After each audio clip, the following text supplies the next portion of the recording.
culture of your team needs to change. But again, it could also be a change that's imposed upon you by funding agencies or regulations. So having that better understanding is the very first step in successful change. The next step is desire, and that's where, again, change needing to happen at the individual level is that personal motivation really matters. This is the part where you say, what's in it for me? And if we can help the people that we work with understand how they might benefit from this change and what's in it for them, we have an ability to strengthen their desire to participate in this process. This is also an opportunity where we can hear from them about where they may have some resistance. And we'll talk about resistance again, but this is where resistance to change is not always a bad thing. You know, sometimes we hear from tenured employees, we've tried that before and it didn't work. And the normal response, at least internally, is here we go again. I've got to convince this person that it's going to be different this time. But if we engage them in the process as a way of improving that desire for change and say, that's great. I'm glad that this has been tried before. I'm really sorry to hear that it failed. Tell me about what went wrong. Tell me why it failed. Let's talk through that. And that is, therein is the process. We're using the ADKAR model. You may actually, through that conversation, identify which step in this phase was the roadblock to the change being successful. And then also engaging that person to say, I'm really going to ask you to help me through this because having been through it before and seeing what caused the roadblock, we're going to have to figure out a better way to do it this time. So what are some of the things that we could do differently that were done wrong the last time that prevented this from happening effectively? Any questions so far on that? Or has anybody tried that approach before? Okay, so really, I do hope that you feel comfortable participating, and I would love to hear your examples, and I know that everybody would benefit from that. So we'll keep going. The knowledge, clear, accessible learning. What are those new processes? What are the steps that need to be taken? And creating that knowledge. So if we think about back to maybe when we took driver's ed and we had to sit in the classroom and we had to learn about the laws and we had to read the manuals and we had to know what all the rules were for using turn signals.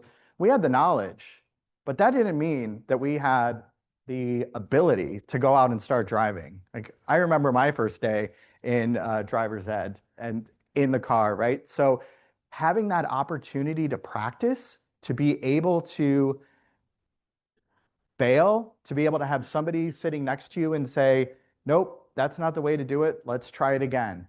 That's where the ability comes in and where the development of the skills in order to have that change are going to take place. So again, sometimes we're able to adjust the pace of that ability development where we can build it over time. Other times it might have to be really fast. So thinking about ways that you can modify that training process to improve ability is also going to be instrumental. And then reinforcement, sustaining the change everywhere.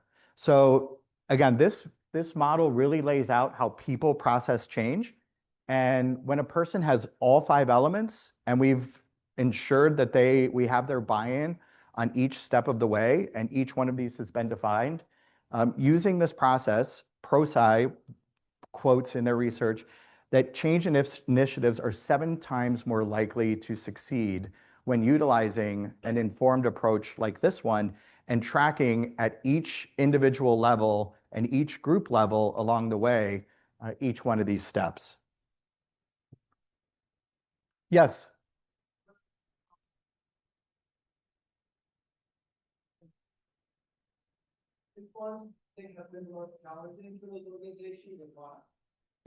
Most challenging is the desire, is what's in it for me? How will I benefit from this change? And that one takes quite a bit of work. So thank you for asking that. The other one is also rushing through training and not giving enough time for that ability to take place. Those are the 2 where I've seen are the biggest challenges. Yes, please. When you run to some of that resistance and people are saying, try this before it didn't work, is a possible outcome of that you change gears or go a different direction? And then the second part of this question is sometimes we see in organizations change for the sake of change. Yes. Where let's say you have a new CEO that comes in and they say, well, this is the way we did it where I worked before, so we're going to do this. And so kind of my answer to that is, well, tell me where you worked before so I can just go there because it'll be easier. So I'm assuming some of this is baked into the process. Sure. Thank you. So the two-part question, the first one is on that resistance of, hey, we've tried this before and it didn't work. Do you divert and say, okay, let's try it a different, let's not focus on this?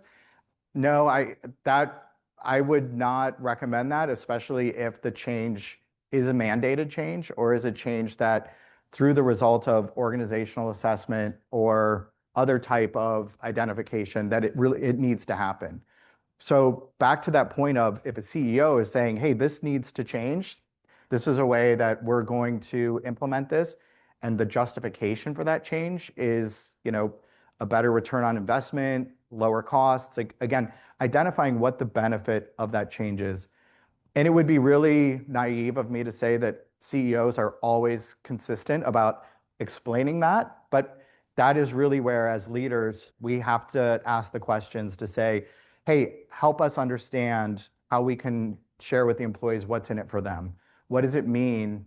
How will they benefit from this change, right? And asking those questions so that we can then come informed to our teams and speak to that. So, having that ability to ask questions and not necessarily resistance to change, but to say, hey, as a way to buy into this, I really want to understand it more so I can explain the benefits. Like, why did you end up doing it that way? What is it that is the result of the way we're doing it today that is going to be better for the organization? Question over here. So in relation to change, going through executive development program with OACB, we talked about people having different change styles. And it's not like a new concept, but it was like, oh, yes, absolutely. They have the different change styles. And what I've noticed is now that I see it, I have some staff that have been here a long time. And so they have been through all the different changes. And I have one in particular that really struggles with change. And what I do now is I involve them in the different steps because it helps them to get acclimated to the change, where others are, it's fine. Here's change, no big deal. Tell me what I need to do. I move on. Where they really struggle, they have to know every little nuance to it for them to be able to move forward and move past it. So I try to involve them as much, and they do have good insight, but try to involve them in the process from the beginning, because then that gives them that ability to adjust to that with a lot more ease than if I were to say, hey, here's the process. And they're like, I don't know what to do. Or it's going to take me a lot longer to get used to it. So I just thought I'd share that. No, I'm glad you did. And you made two or three great points that I'm going to talk about each one of those real quick. So one, thank you for those examples. There are several different approaches to the way a leader can implement change, right? There's a coaching approach, there's a director approach, there's a caretaker approach, there's a nurturer approach. So there are several different methods. And when we think about leadership styles, if you have the ability to flex that style based on the way that the employee needs you to work with them, then to your point, you're taking more of a caretaker approach with this employee than a director style. Because if you took a director style and this person is already struggling with even the thought of change, then the odds of getting that person past the desired state is probably zero, right? So thinking about, and we'll talk about that when we discuss the third model, the trauma-informed approach, is what do the people who I'm being asked to change, What are they bringing with them that I need to know about so that I can help accommodate those concerns and bend to their style, which is a much different type of leadership than probably when the majority of us joined the workforce, where you were bending to your leader's style. And today, that's the expectation, is that leaders are the ones who should be flexible. Thank you so much for that. Any other questions on the ADKAR model? And again, if there was a clear model that worked every time, that was the silver bullet, if you will, we wouldn't need workshops like this, and we wouldn't need to talk about different models. Sometimes it's the use of different change styles. It's the use of pieces and parts from different models based on where your organization, your team, or even where you as an individual are. And again, the slides are going to be available for you. You're also welcome to take pictures and refer back to these as more or less a checklist. But as you're thinking about the type of change that you're going through or that you have been through, this is more of a classic 8-step model of change management. So number one, we start by creating a sense of urgency, ensuring everyone understands why the change is needed and why the change is needed right now. Step two is building that coalition across the organization to lead and support the process. So again, this mirrors a little bit with ADKAR, but this one is broken out into 8 steps rather than the 5 in ADKAR. The Cotter model then is forming a strategic vision, clarifying what we want to achieve and how we'll get there. So sometimes you're doing this on your own, sometimes it's being shared with you, and sometimes you have the opportunity to do this with your team or the organization. Communicating the vision is essential. And this is another example of how the employees getting their buy-in and getting them to participate is also important. Some people who are really receptive to change, they don't need to be communicated with on a regular basis. They don't need to know all the details. But ensuring that for the ones that do, that you're walking them through that process and you are providing those details to them, that the communications that you're delivering are tailored toward the individual styles that you're working with. Next is removing obstacles. So are there outdated practices? Are there outdated handbooks? What else needs to change? So again, identifying, hey, in order for this to happen, we need to get rid of these manuals. We're going to be doing away with this system. So how can we talk about and figure out the best way to get people to start using the new one, and then sundowning or eliminating those methods that are no longer serving us. Part number 6, it's really important to implement short-term wins, especially if this is a system-wide change that's affecting both your internal and your external stakeholders, is walking through and celebrating each phase of the process that you've identified, that you're working with your team on. And as we get through desire, as we get through knowledge, as we get through ability, really taking a moment and celebrating and recognizing the energy and the effort that everybody has put into ensuring that the change is successful. Again, continuing to move forward. If there is a mandated timeline, ensuring that these steps are being done ahead of that time frame, but not losing focus of that change, or not saying, okay, we've gotten some resistance, so we're going to push this out. We're going to keep trying it this way and see if that's something we can do. Not the best recommendation, because then that's a really easy habit or really easy suggestion that will come up again. And then finally, instituting the change, embedding the new behaviors and processes into the organization, into the agency, ensuring that they last long term. In ADKAR, that's the reinforcement step. Are the rewards based on using this change? You're using the new system, you're following the procedures for the paperwork, you're engaging the way that we expected to as a result of this. So it becomes part of the performance evaluation. And it is really hot in here. So I see a lot of you fanning yourselves. I thought maybe it was, I keep trying to get away from these lights, but I don't know if there's any way they can add some cool air in here, but I think everybody might appreciate that. Thank you so much, John.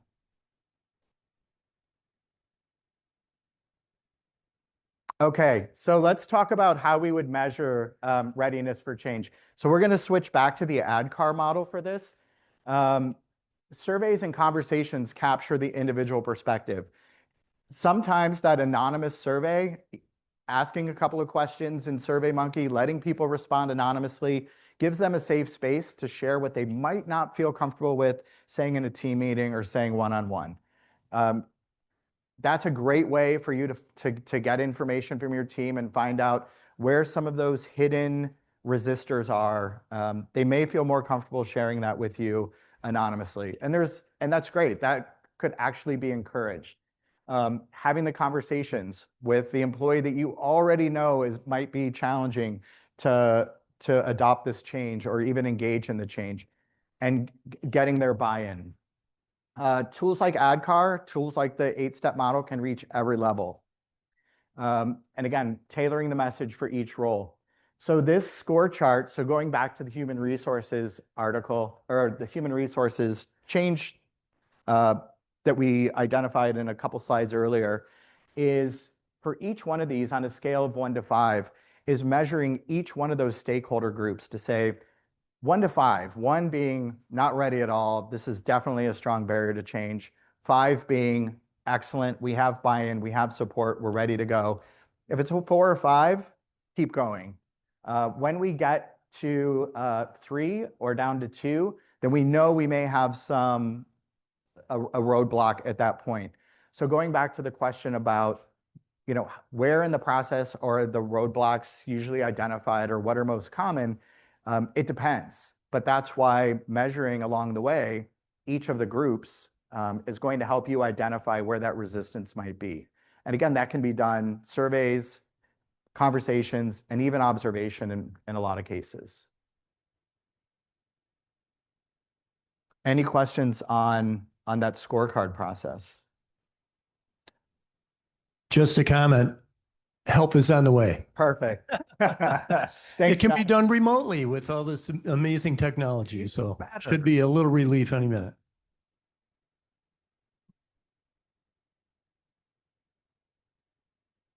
All right. So no matter where we are, where we work, we know that we all share core human needs. And this is where we can identify those as respect, belonging, fairness, autonomy, support, and emotional well-being. When these needs are met, we know that employees thrive. When they're neglected, we see engagement and morale suffer. So thinking about these principles and how they directly influence the way that you approach your team and the recipients of your agency, we've got a quote from SAMHSA, and this is also one of the references, so you'll have the link to this resource, outlining trauma-informed change approaches. So that is another takeaway for today. So these principles directly respond to the core human needs. Acknowledging these needs by ensuring that policies and work environments promote psychological safety, which is the opportunity for employees to say, hey, wait a minute, I have a question about this. I'm not really comfortable about the way that we're going about this. So I'll take a minute to talk a little bit more about psychological safety. It's a term that is thrown around a lot in literature and in training programs and examples. But if we think about times in our careers where we had a leader who was really quick to say no, really quick to correct us. You think of a night nurse working on a shift who is about to administer medication to a patient and looks at the dosage and thinks, I don't think this is the right dosage for this patient. But they think back to the last time they called this doctor and asked the doctor a question about the dosage, and the way the doctor responded, they're less likely to make that call again, right? If you're the newest person in an organization and you're hearing about a new change initiative that's coming out, and you want to raise your hand and say, I tried this at my previous organization, and I'd like to share with you some of the reasons why that didn't work. Maybe we could consider these approaches going forward. And that's not met with reception because you're the new person and you're not familiar with our organization. You're less likely to speak up again, right? So those types of activities, those types of responses lower psychological safety in an organization. So sometimes psychological safety is also confused with we want to hear from everybody about everything and what's on their mind, and it's a safe space to vent. Not exactly the same thing. So that does create an area of openness, but if there isn't accountability for those types of things, then it's basically like the foot's on the gas, we're just going, and it's a free-for-all.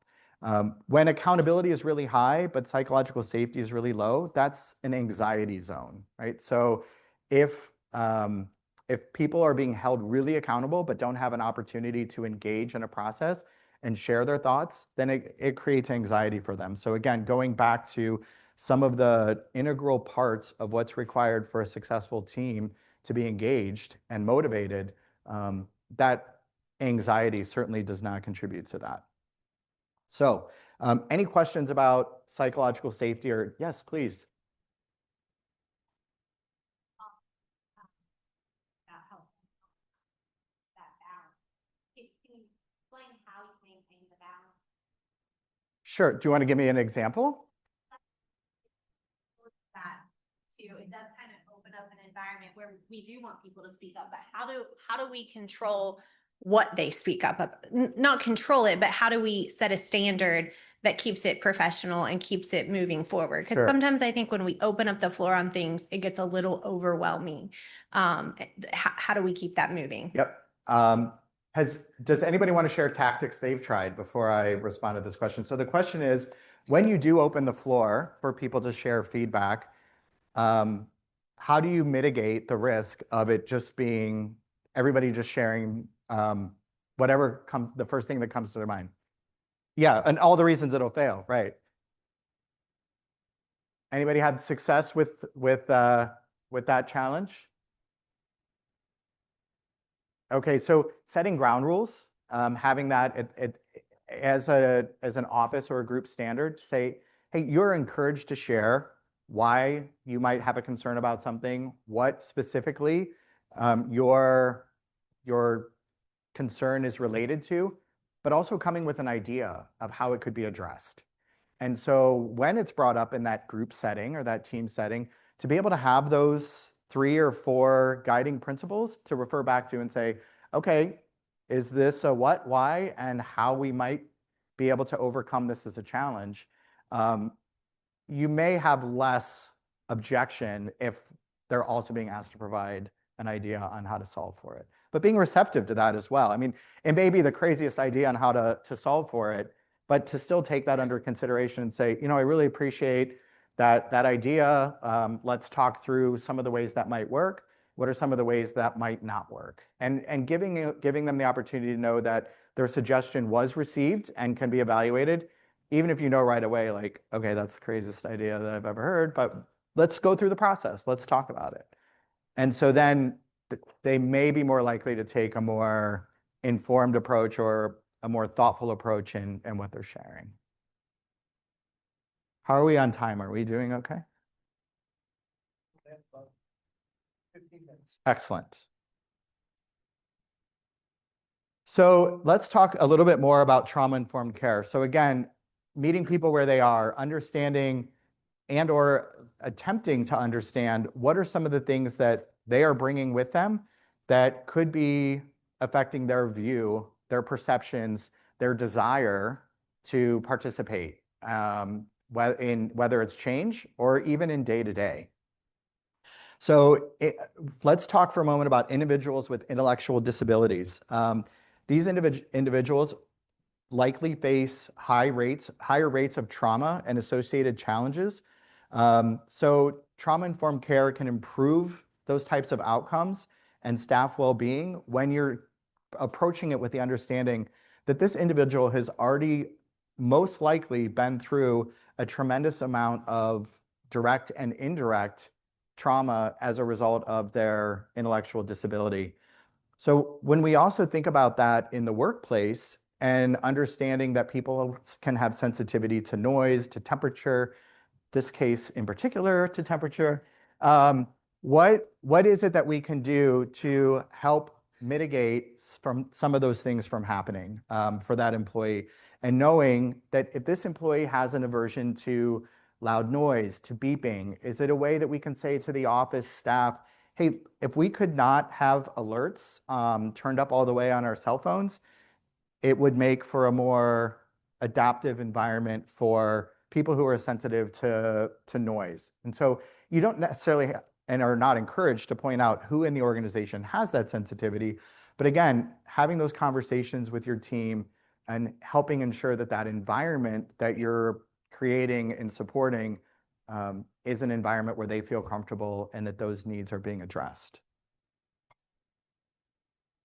So in a whole system change model, successful trauma-informed change requires, again, buy-in from leadership, dedicated task forces, customized staff training, and ongoing implementation plans. So again, there's quite a bit of overlap between these three models, but each one is also unique in and of itself. When we think about the task force, and for people who we assign to that, it may very well be that tenured employee who you say, I'm glad, I'm sorry to hear that the last time that you were part of this type of change, it didn't work. Would you be willing to be a leader of a task force to ensure that we're more successful this time and we overcome some of those roadblocks? So that is another way to improve desire. Like, wow, I'm going to be able to take some accountability and help my team ensure that this is more successful. Not every employee who is resistant to change is going to buy into that. That would be an unrealistic expectation, but certainly another tactic to consider. A learning collaborative, so reaching out to peers in your workspace who have, or in other counties, similar departments, colleagues that you can say, hey, you're implementing this. What are you having success with? What are some of your challenges? Here's what I'm having success with, and really getting a better understanding from them what's working well and not working well, and for you to be able to share that gives you also a chance to talk about this with somebody who is in your shoes and understands what you're going through. This is also referred to as a community of practice, and is definitely a tactic that, I use it when I talk to other IO psychologists who do work similar to me, is to reach out to them and say, hey, I have an interesting client experience. I'd love to run this by you. Have you ever run into something like this before? How did you address it? Here's the approach I'm thinking of taking. Shoot some holes in it. Tell me why it's a good idea, why it might not be a good idea. And allowing yourself to be vulnerable like that with a peer, they're going to be more likely to do the same as well. And that's sometimes the way that some of the best relationships are formed as well.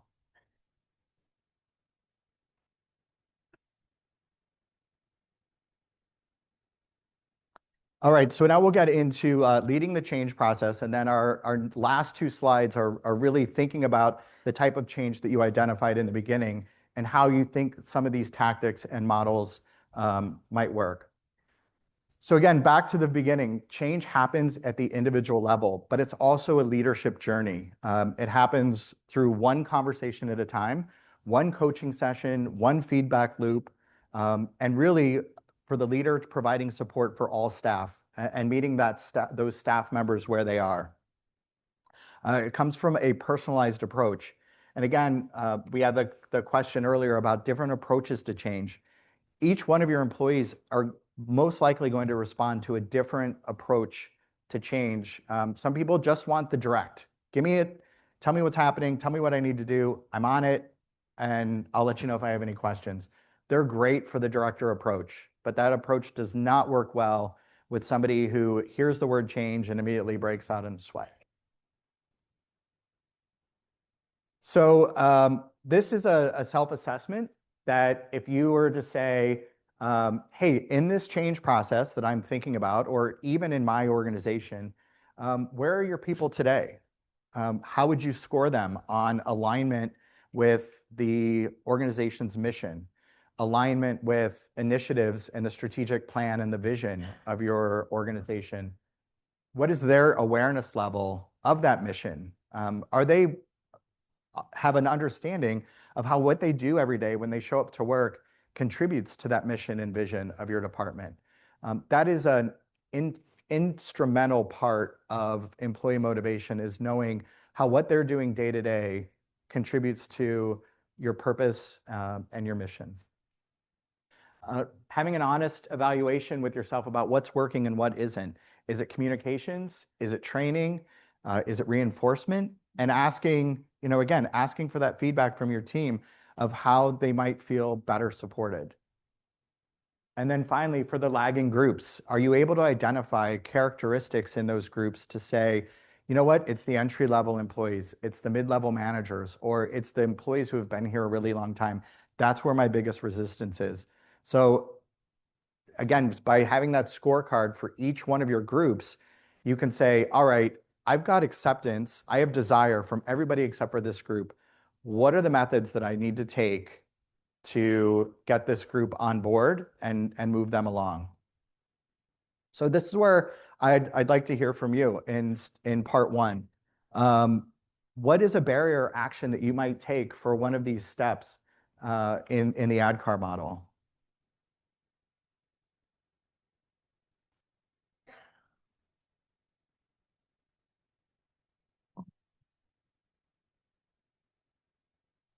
Just takes one person to break the ice. That's all it takes. Thank you. All right. I think personally, what I get concerned about is that there's so many changes that may happen with us. We're levy funded. There's a lot of talk in Ohio about eliminating property taxes. There's a lot of different things going through the state and federal government. We have a school, special education. Professionals are laid off of the federal government. There's just a lot of things happening right now. So that very first step, that awareness and need for change, we want to let our employees know that, hey, there's going to very possibly be some changes coming, right? We want to keep them aware of what's going on with the government. We want to not surprise them with changes, because oftentimes when the state or the government changes things, there's not a lot of time to prepare people. Sure.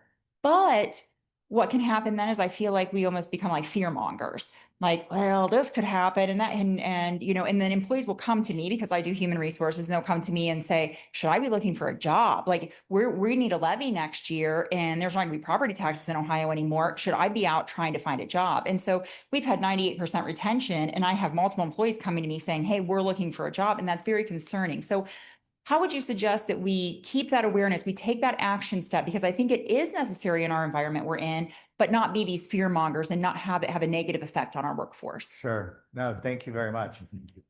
So two things that I would suggest. That one is, let's focus on where we are today and how things are. Is there a possibility that our levy funding might not be approved? Is it a possibility? Yes or no?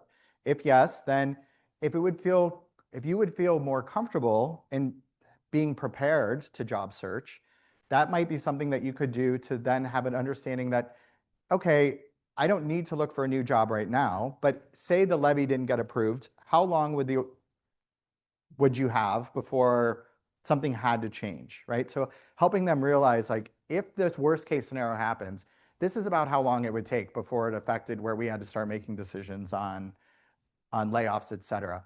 If you would feel better having everything in place in the event that you need to look for a job, let's have that for you so that you have that.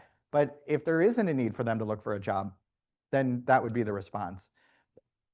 However, if there is, having that honest response of, early polls indicate that this isn't going to get funded, we may be forced to make some changes. Yes, then honest response is always the best response. But providing them support or some additional tools on how you might help them take some of the stress out of the situation, and that they're not alone.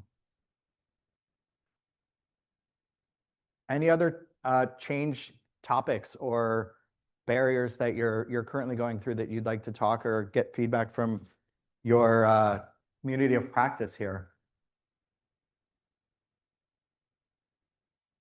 Eric, I've been out of a direct leadership role for a little while, but in talking to people, there still seem to be kind of after effects of the pandemic, what the workplace should look like, remote work, And even some question about people coming into the workforce not necessarily being committed to a mission that's driven by the organization, but perhaps by their own interests and their own direction or things like that. I don't know how pervasive that is necessarily, but it does seem like in general, the workforce is changing and the pandemic had something to do with that. Any thoughts on, maybe I'm curious where people might be at in reacting to some of those changes, but strategies to deal with it if they are having to react to it? Sure. So to that point, John, it would be situational, right? So for your agency, your county, what are you struggling with?